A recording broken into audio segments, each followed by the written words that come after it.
नमस्कार, city Varanasi live में आप सभी का स्वागत है। मैं हूं ममता चौरसिया। आइए नजर डालते हैं आज की हेडलाइंस पर।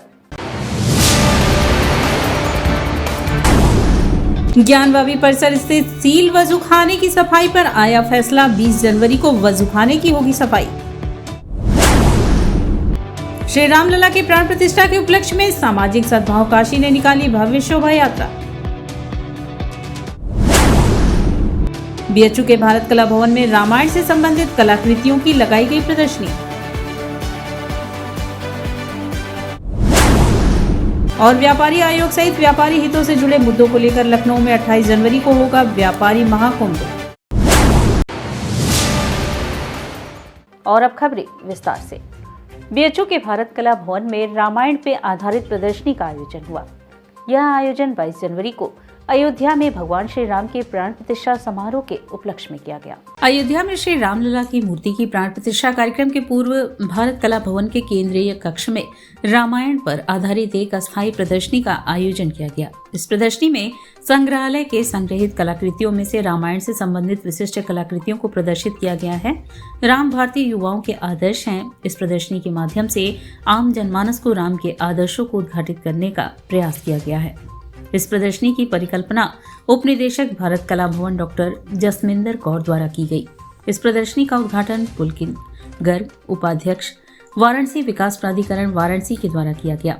रामायण पर आधारित इस प्रदर्शनी की यात्रा गोस्वामी तुलसीदास जी द्वारा रचित रामचरितमानस की पांडुलिपि से प्रारंभ होती है, जिसे तुलसीदास जी ने सन 1486 ईस्वी में विश्व प्रसिद्ध शहर बनारस के तुलसी घाट पर लिखा था। रामायण भारतीय साहित्य परंपरा में एक महाकाव्य है। इस महाकाव्य के कई कांड हैं, जैसे बालकांड, अयोध्या कांड, अरण्य कांड आदि प्रमुख है। यह प्रदर्शनी गुप्त काल से लेकर आधुनिक काल तक के रामायण से जुड़ी कलाकृतियों को प्रदर्शित की गई है। वाराणसी से प्राप्त सेतु निर्माण को दर्शाती प्रस्तुत मूर्ति सरस पक्षी की हत्या को दर्शाती लघु चित्र, जिसने ऋषि वाल्मीकि जी की कल्पना को रामायण जैसी महाकाव्य के रूप में लिखने को प्रेरित किया। इसके साथ ही साथ मुगल शासक अकबर द्वारा राम सिया पर जारी रजत सिक्के की प्रतिकृति भी प्रदर्शित की गई है, जिसे अकबर द्वारा शासनकाल के 50वें वर्ष में जारी किया गया था। इसके पश्चात प्रदर्शनी राम के जीवन के विविध पक्षों से आम जनमानस को अवगत कराती है। इस प्रदर्शनी के द्वारा उत्तर भारत तथा दक्षिण भारत के रामायण से संबंधित कलाकृतियों के द्वारा गम के विशिष्ट संदर्भों को उद्घाटित करने का प्रयास किया गया है। इसमें विशिष्ट रूप से दक्षिण भारत के तंजौर शैली में निर्मित राम रावण के मध्य युद्ध वाली कलाकृति प्रमुख है। उत्तर भारत की राम से संबंधित विशिष्ट कलाकृतियों में पटनीमल रामायण प्रमुख है। इस प्रदर्शनी के अंतर्गत राम के वैदिक संदर्भ एक विमर्श पर ऑनलाइन व्याख्यान प्रोफेसर दीन बंधु पांडे, विभागाध्यक्ष कला इतिहास एवं पर्यटन प्रबंध शास्त्र विभाग, काशी हिंदू विश्वविद्यालय द्वारा दिया गया है। इस अवसर पर विश्वविद्यालय के छात्र छात्राएं, शिक्षकगण एवं भारत कला भवन के सभी कर्मचारीगण उपस्थित थे। राम जी से संबंधित विभिन्न कथानकों का चित्रण है और मूर्ति हैं, चित्र हैं, इवन पांडुलिपियों को प्रदर्शित किया है। श्री तुलसीदास जी द्वारा लिखित रामचरितमानस की ओरिजिनल प्रतिलिपि पांडुलिपि यहाँ पे संग्रहित की गई है। इसके अलावा राम जी का जो रामायण का मंचन होता है रामलीला में, उससे संबंधित वस्त्राभूषण प्रदर्शित किए गए हैं और विभिन्न शैलियों में बनाए चित्र प्रदर्शित किए गए हैं, जो कि राम का जो कथानक है किस तरह से कलाकारों को प्रेरित करता रहा है सदियों से, और उन्होंने उसे किस तरीके से उतारा है अपने चित्रों में अलग अलग माध्यमों में। वो एक अच्छा मौका है उन दर्शकों के लिए, उन कला प्रेमियों के लिए जो कला की दृष्टि से राम जी को समझना चाहते हैं। तो मैं उम्मीद करती हूँ कि जो दर्शक आएंगे उनको एक नया कलेक्शन राम जी से संबंधित देखने को मिलेगा और उनके जनमानस में उनका क्या महत्व था उसको भी समझने का मौका मिलेगा। उत्तर प्रदेश राज्य बाल अधिकार संरक्षण आयोग की सदस्या गुरुवार को पत्रकारों से रूबरू हुई। उन्होंने भिक्षा मांगने वाले बच्चों को सुधार गृह एवं बाल सुधार गृह में भेजने का जिला प्रशासन से आग्रह किया। उत्तर प्रदेश राज्य बाल अधिकार संरक्षण आयोग की सदस्य अनीता अग्रवाल ने गुरुवार को वाराणसी के सर्किट हाउस में प्रेस वार्ता की। प्रेस वार्ता में उन्होंने बताया कि बनारस के सारे अधिकारियों को बुलाकर मीटिंग की गई है। इस बैठक में काफी कुछ सामने आया है, जैसे कि शिक्षा की ओर काम चल रहा है, उसे बच्चों को स्कूल में भेजना, यह हमारे मुख्यमंत्री एवं हमारे आयोग की ओर से भिक्षा से शिक्षा की ओर बच्चों को करना है। जो बच्चे भिक्षा मांगते हैं वह यहाँ के आयुक्त का काम है कि भिक्षा मांगने वाले बच्चों को सुधार गृह एवं बाल सुधार गृह में भेजे। इस आधार पर एक कमेटी भी बनाई गई है, जो भी बच्चे भिक्षा मांगते हुए पाए जाएंगे उनको सुधार गृह में भेजने का काम करे। अनीता अग्रवाल ने आगे बताया कि पहले से काफी सुधार हुआ है। कभी कभी माता पिता अपने बच्चों से ही काम करवाते हैं, तो इसके लिए हमारा आयोग कोई कदम नहीं उठा सकता है, लेकिन वही बच्चा अगर दोबारा उस दुकान पर काम करता हुआ पाया जाएगा तो उसको बाल सुधार गृह में भेजा जाएगा। उन्होंने बताया कि विज्ञापन भी निकाला जाएगा, जिसमें स्लोगन के तौर पर भिक्षा से शिक्षा की ओर लिखा रहेगा। उन्होंने बताया कि समाज के लोगों का दायित्व बनता है कि भिक्षा अगर कोई मांग रहा है तो उसको भिक्षा ना दे, क्योंकि भिक्षा देना अपराध है। यह दायित्व बनता है कि कोई भी अगर भिक्षा मांगे तो उसको भिक्षा ना दे। अगर कोई भी बच्चा चौराहे पर या किसी अन्य जगहों पर भिक्षा मांगता हुआ दिखाई दे तो उसे भिक्षा ना दे। बताते चले कि नीता अग्रवाल ने निर्देशित करते हुए अपर नगर आयुक्त को कहा है कि अगर कहीं भिक्षा मांगता हुआ कोई भी बच्चा दिखाई पड़ता है तो उसे पकड़कर बाल सुधार गृह में भेजने का कार्य करें। इसके लिए आप लोग मीटिंग करके निष्कर्ष निकाल ले। आज यहाँ पे मीटिंग इस सारे अधिकारियों को बुला के मीटिंग इसलिए कि बच्चों के साथ श्रम में क्या होता है, मतलब आप रेस्क्यू करते हैं कि नहीं करते, या मतलब भिक्षा से शिक्षा की ओर बच्चे कितने आरटी के बच्चे हैं पढ़ रहे हैं, कितने दिव्यांग का है, कितने आंगनवाड़ी में क्या चल रहा है, हॉस्पिटल में बच्चों का ठीक से इलाज हो रहा है क्या नहीं हो रहा, ये सारा हम निरीक्षण करते हैं, बीच में निरीक्षण करते रहते हैं। और इसी वजह से आज ये बैठक बुलाएगी, उसमें काफ़ी कुछ सामने आया है। जैसे हमने कहा है कि भिक्षा शिक्षा की ओर जो कम काम चल रहा है उसको बच्चों को स्कूल में भेजना, ये एक हमारे मुख्यमंत्री जी का और हम लोग के आयोग का ये है कि भिक्षा से शिक्षा की ओर भेजना। जो बच्चे भिक्षा मांगते हैं इसमें नगर आयुक्त का पूरा हाथ रहता है कि वो लोग उनको रेस्क्यू साथ में करवाते हैं, उसके बाद उनको जो है पुनर्वसन कराते हैं। ये सब मिलके डिपार्टमेंटल एक कमेटी बनी हुई, इस कमेटी के आधार पर उनका एडमिशन भी होता है स्कूल। ज्ञानवापी परिसर स्थित सील वजूखाने की सफाई 20 जनवरी को होगी। ज्ञानवापी परिसर स्थित सील वजूखाने की सफाई पर गुरुवार को फैसला आ गया। वजू खाने की सफाई 20 जनवरी को होगी। इस मामले में जिला प्रशासन ने गुरुवार को हिंदू और मुस्लिम पक्ष के लोगों की बैठक बुलाई। इस दौरान सुप्रीम कोर्ट के आदेश के अनुसार वाराणसी के ज्ञानवापी स्थित सील वजू खाने की सफाई 20 जनवरी शनिवार को होगी। इसके लिए सुबह 9 बजे से 11 बजे तक का समय निर्धारित किया गया है। जिलाधिकारी एस राजलिंगम ने बताया कि सुप्रीम कोर्ट के आदेश पर वजू खाने की शनिवार को सफाई होगी। यह सफाई एक दिन में हो जाएगी। माननीय उच्चतम न्यायालय द्वारा वहाँ उस परिसर में जो पानी की जो टैंक है उसको सफाई करने के लिए निर्देश दिए गए हैं और उस परिप्रेक्ष्य में दोनों पार्टियों से बात शनिवार को इस टैंक की सफाई करेंगे। ग्राहक दक्षता कल्याण फाउंडेशन ने सरकार से अपील की है कि घरेलू गैस सिलेंडर को अनियंत्रित वाहनों और व्यावसायिक प्रतिष्ठानों के इस्तेमाल पर रोक लगाए। ग्राहक दक्षता कल्याण फाउंडेशन ने घरेलू सिलेंडरों का इस्तेमाल अनियंत्रित वाहनों और व्यावसायिक प्रतिष्ठानों पर रोक लगाने का सरकार से अपील किया है। इस संदर्भ में गुरुवार को पराणकर भवन में एक प्रेस वार्ता कर फाउंडेशन के पदाधिकारियों ने कहा कि व्यावसायिक सिलेंडरों के अनाप शनाप दाम बढ़ने के कारण व्यावसायिक प्रतिष्ठानों ने 14.2 किलो के घरेलू सिलेंडरों का उपयोग शुरू कर दिया है। कई जगह पर तो सीधे 19 किलो के व्यावसायिक सिलेंडर में 14.2 किलो के घरेलू सिलेंडरों की गैस पलटी की जा रही है। इतना ही नहीं तो वाहनों में भी अब घरेलू सिलेंडरों की भी उपयोग हो रहे हैं, जो कि एक गंभीर समस्या है।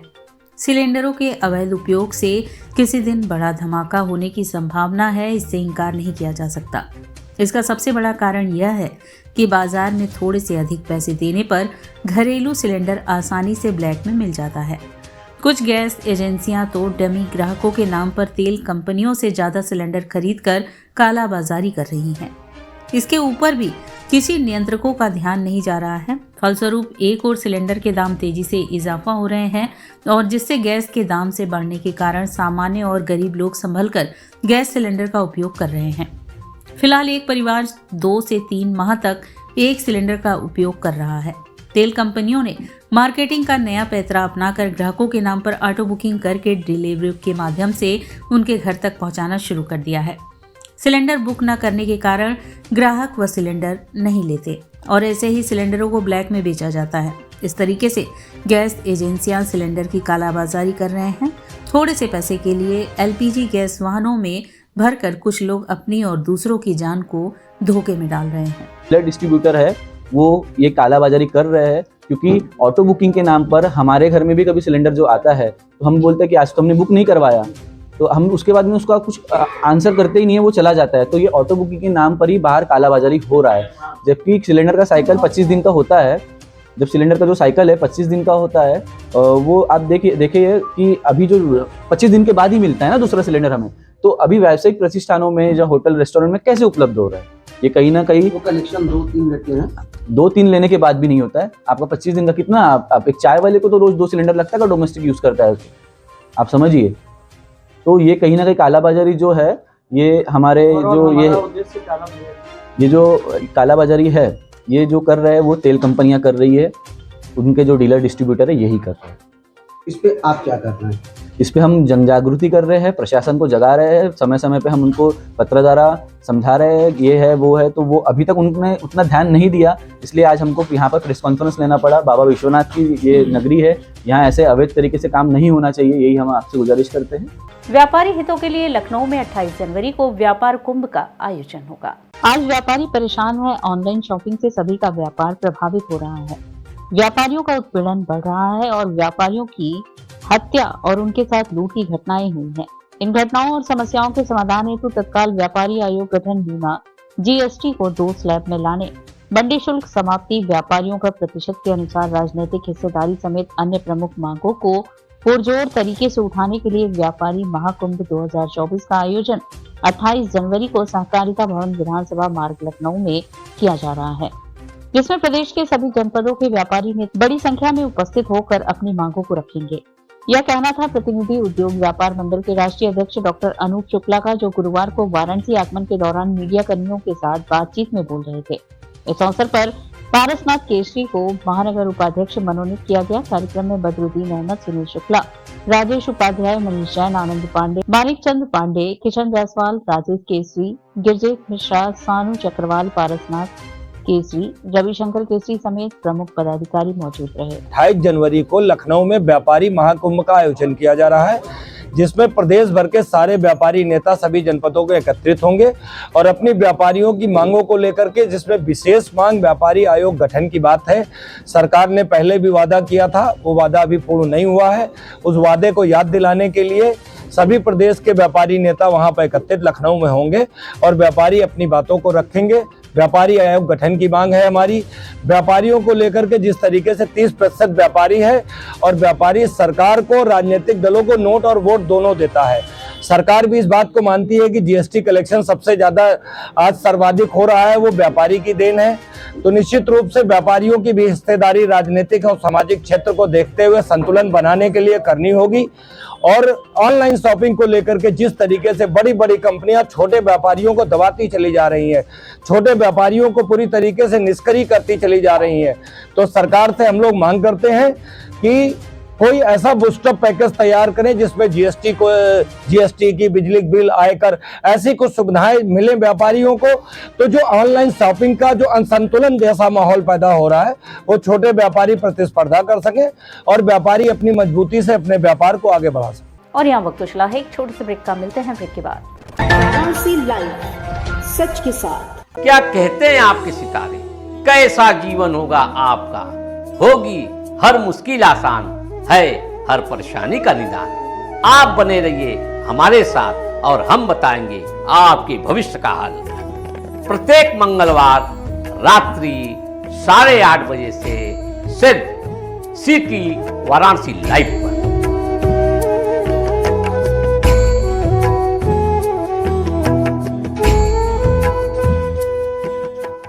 वाराणसी लाइव, सच के साथ। और ब्रेक के बाद पुनः आपका स्वागत है। सुबह बनारस आनंद कानन के तत्वाधान में आयोजित घाट संध्या में गुरुवार को रायपुर के युवा कलाकार डॉक्टर के रोहन नायडू ने वायलिन वादन की प्रस्तुति दी। घाट संध्या की प्रत्येक प्रस्तुति दर्शकों और श्रोताओं को आकृष्ट ही नहीं करती बल्कि आनंद के रस में सराबोर कर देती है। सुबह बनारस आनंद कानन के तत्वाधान में आयोजित घाट संध्या में गुरुवार को रायपुर के युवा कलाकार डॉक्टर के रोहन नायडू ने प्रचंड शीत लहरी में वायलिन वादन की प्रस्तुति दी। डॉक्टर के रेहन नायडू ने वायलिन वादन का समापन रघुपति राघव राजा राम की प्रस्तुति से किया। कलाकारों को प्रमाण पत्र सोनाली डे एवं रामेश्वर तिवारी ने प्रदान किया। धन्यवाद ज्ञापन श्याम कुमार केसरी ने किया। सीमा केसरी ने सफल संचालन कर महोत्सव की महत्ता से अवगत कराया। इस अवसर पर शिल्पायन संस्था के विद्यार्थियों सहित भारी संख्या में दर्शकगण उपस्थित रहे।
रामलला के प्राण प्रतिष्ठा के उपलक्ष्य में सामाजिक सद्भाव काशी ने भव्य शोभा यात्रा निकाली। भगवान श्री रामलला के प्राण प्रतिष्ठा अयोध्या में 22 तारीख को होने जा रहा है, जिसको लेकर देश के साथ ही विदेशों में भी लोग हर्षित हैं।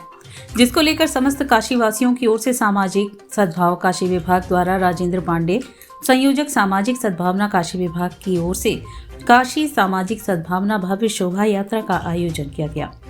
शोभा यात्रा में दुर्गाचरण की बालिकाएं प्रभु श्री राम, लक्ष्मण, सीता व हनुमान के रूप धारण की हुई थी। निर्मला पांडे द्वारा सभी को माला पहनाकर आरती उतारी गई, जिसे देखकर जनमानस ने जय श्री राम का उद्घोष लगाकर प्रभु का आशीर्वाद प्राप्त किया। साथ ही राजेंद्र प्रताप पांडे द्वारा समस्त काशीवासियों से आग्रह किया गया कि प्रभु श्री राम सभी के हैं। विगत 500 वर्षों बाद प्रभु अपने निजधाम अयोध्या में विराजमान होंगे, जिसको लेकर 22 जनवरी को सभी जनमानस अपने मंदिर में पूजित अक्षत से 11 से 2 बजे तक पूजा करें, भजन कीर्तन करें एवं शाम को अपने कुटुंब को दीपों से सुसज्जित करें और दीपावली मनाएं। इस दौरान सभी का कर्तव्य है कि शहर को दीपों से रोशन करें। इस शोभा यात्रा के संयोजक विजय मिश्रा द्वारा शोभा यात्रा की भव्य डमरू वादन की व्यवस्था थी। श्री राम उद्घोष और श्री राम आएंगे तो हम घर सजाएंगे गीत गाते हुए चल रहे थे। उन्होंने समस्त काशीवासियों से आग्रह किया है कि अपने उत्साह को उत्सव के रूप में भले सभी को दिखे कि हमारा समाज रामलला के लिए कितना उत्साहित है। सामाजिक सद्भाव प्रभारी काशी विभाग कविता मालवीय ने सभी का आभार व्यक्त करते हुए कहा कि अपनी जिम्मेदारी समझते हुए यह शोभा यात्रा निकल रही है और आगे भी हमारे उत्साह में कोई कमी नहीं रहेगी। सैकड़ों की संख्या में आकर सभी ने हमारे मन में बाल को 4-4 लगा दिया। समस्त शोभा यात्रा में आए हुए जनमानस में भेलूपुर स्वामी विवेकानंद तिराहे पर यह संकल्प लिया गया कि हम यह उत्सव प्रतिदिन मनाएंगे। शोभा यात्रा में मुख्य रूप से भारतीय मिश्रा, अंजू, अपेक्षा गुप्ता, इक्षा तिवारी, आराध्या गुप्ता, शालिनी कुमारी, जितेंद्र सिंह, ऋषि पांडे, जगदीश मिश्रा सहित काफी संख्या में लोग उपस्थित रहे। रामचंद्र जी के रामधुन पर के शोभा यात्रा निकल रही यहाँ से भगवान राम का मंदिर का उद्घाटन 22 तारीख हो रहा है। उसी के परिप्रेक्ष्य में जन जागरण के लिए जन जन में भगवान राम का संदेश पहुंचाने के लिए यात्रा निकल रही है, सामाजिक सद्भाव के। केंद्रीय पूजा समिति ने 21 जनवरी को काशी जनमानस के साथ भव्य उत्सव मनाने का निर्णय लिया है, जिसके तहत 21 जनवरी को प्रहलाद घाट काशी स्टेशन से भव्य श्री राम शोभा यात्रा निकाली जाएगी। अवधपुरी में भव्य मंदिर का निर्माण और प्रभु श्री राम के बाल रूप नूतन विग्रह के प्राण प्रतिष्ठा के उपलक्ष्य में केंद्रीय पूजा समिति ने पूर्व संध्या 21 जनवरी को प्रसन्नता एवं उत्साह के साथ बाजे गाजे के साथ काशी जनमानस की उपस्थिति में उत्सव मनाने का निर्णय लिया है, जिसके अंतर्गत 21 जनवरी को दोपहर 2 बजे से काशी स्टेशन प्रहलाद घाट से एक भव्य श्री राम यात्रा का आयोजन करने जा रही है। इस संदर्भ में केंद्रीय पूजा समिति काशी के अध्यक्ष तिलक राज मिश्रा ने एक प्रेस वार्ता में बताया कि श्री राम यात्रा में काशी की जनता से फूल की होली खेलने का निवेदन किया गया है। यात्रा में काशी के सभी प्रमुख समाज ने, व्यापारी संगठन और राजनीतिक संगठन ने शामिल होने का आश्वासन दिया है। यात्रा में राजनंदिनी एग्रीकल्चर इंस्टीट्यूट के बच्चे डांडिया करते हुए श्री काशी विश्वनाथ डमरू सेवा दल के सभी साथी डमरू के साथ शंखनाद के साथ भगवान श्री राम की झांकी, राम दरबार, मधुर भजन, ढोल ताशा के साथ उत्साहित होकर यात्रा की शोभा बढ़ाएंगे। इस अविस्मरणीय यात्रा में सम्मिलित होकर अपने आदर्श प्रभु श्री राम के चरणों में स्नेह पुष्प अर्पित करने का निवेदन है। मंदिर निर्माण चूंकि 22 तारीख को प्राण प्रतिष्ठा होने जा रही है और प्राण प्रतिष्ठा के साथ ही हम लोग का एक उत्सव है जिसमें हम लोगों ने एक अलग जगाई है, पूरे देश ने एक अलग जगाई है कि दीपोत्सव मने देश में। भगवान राम के राज्याभिषेक के दिन हम दिवाली मनाते हैं और आज हम जब राम जी वापस आ रहे हैं, अवध पूरी फिर झूम रही है, गूंज रहा है एक ही नाम, भक्त लगा जयकारा जाते अपने घर लौटे श्री राम। तो जब श्री राम जी लौट रहे हैं तो हम लोग एक यात्रा के रूप में 21 तारीख को पूर्व संध्या पर 22 की पूर्व संध्या पर केंद्रीय पूजा समिति के आयोजन में, उनके नेतृत्व में हम लोग एक यात्रा निकाल रहे हैं जिसमें काशी की सम्मानित जनता, प्रबुद्ध लोग, हमारे विश्व मंगल सभा की महिलाएं, हमारे सारे चित्रकार, कलाकार और व्यापारी गण, अपने जितने प्रतिष्ठित सामाजिक संस्थाओं के लोग हैं, सभी लोग काशी पर आए, उतरेंगे और एक अच्छी यात्रा लेकर के हम लोग सौम्य तरीके से, जो कि मर्यादा पुरुषोत्तम की यात्रा है, तो मर्यादा पुरुषोत्तम की यात्रा मर्यादित तरीके से हो, ऐसा हम लोग का प्रयास है। हम लोग बहुत सौम्य तरीके से काशीवासी पूरी दुनिया को एक संदेश देना चाहते हैं अपने प्रधानमंत्री जी के संसदीय क्षेत्र से कि हम लोग आज के दिन 21 तारीख को पुष्प की होली मनाएंगे, पुष्प की वर्षा जनता करे, ऐसी मेरी अपील है लोगों। भैरवनाथ व्यापार मंडल ने प्रभु श्री राम की 22 जनवरी को होने वाली प्राण प्रतिष्ठा के उपलक्ष्य में श्री राम शोभा यात्रा निकाली। विशेश्वरगंज भैरवनाथ व्यापार मंडल ने अयोध्या में 22 जनवरी को भगवान श्री रामलला के विग्रह की प्राण प्रतिष्ठा के उपलक्ष्य में मैदाकिन से श्री राम शोभा यात्रा निकाली। श्री राम शोभा यात्रा का नेतृत्व करते हुए विशेश्वरगंज भैरवनाथ व्यापार मंडल के अध्यक्ष प्रतीक गुप्ता ने बताया कि 500 वर्षों के बाद हम सभी भारतवासियों के लिए परम गौरवशाली पल के साक्षी बनने का परम सौभाग्य 22 जनवरी 2024 को प्राप्त होने जा रहा है। इसी चिर परिचित पल को भगवान राम की शोभा यात्रा निकाल उत्सव मना रहे हैं। श्री राम शोभा यात्रा मैदाकिन पेट्रोल पंप से प्रारंभ होकर बुलानाला चौक होते हुए दशाश्वमेध चितरंजन पार्क पहुंचेगी, जहां विशाल भंडारे का आयोजन होगा, साथ ही प्रसाद वितरण किया जाएगा। व्यापारी और राम जन मिलके जो प्राण प्रतिष्ठा होने वाली है 22 तारीख को प्रभु राम की, उसी खुशी मना रहे हैं। उसी संदर्भ में हम लोग आज शोभा यात्रा निकाल रहे हैं जो मैदाकिन चौराहे से उठ के चौक गुदलिया होते हुए दशाश्वमेध चितरंजन पार्क तक जाएगी और वहाँ भंडारे का आयोजन होगा। क्या संदेश दे रहे हैं? एक 500 वर्षों की तपस्या पूरी हुई है। हम लोग जो मंदिर आंदोलन में लोग जुड़े थे, जो शहीद हुए हैं, उनको हम लोग श्रद्धांजलि दे रहे हैं। और ये खुशी खाली हमारे काशी के नहीं, पूरे बनारस के जो सनातन धर्मी पूरे विश्व में है, उनके लिए एक बहुत सुनहरा पल है। उनको जो महसूस करे, जीवंत करे और खुशियाँ मनाएं। और इसी के साथ सिटी वाराणसी लाइव का यह प्रसारण यही समाप्त होता है। ममता चौरसिया को दे इजाजत। नमस्कार।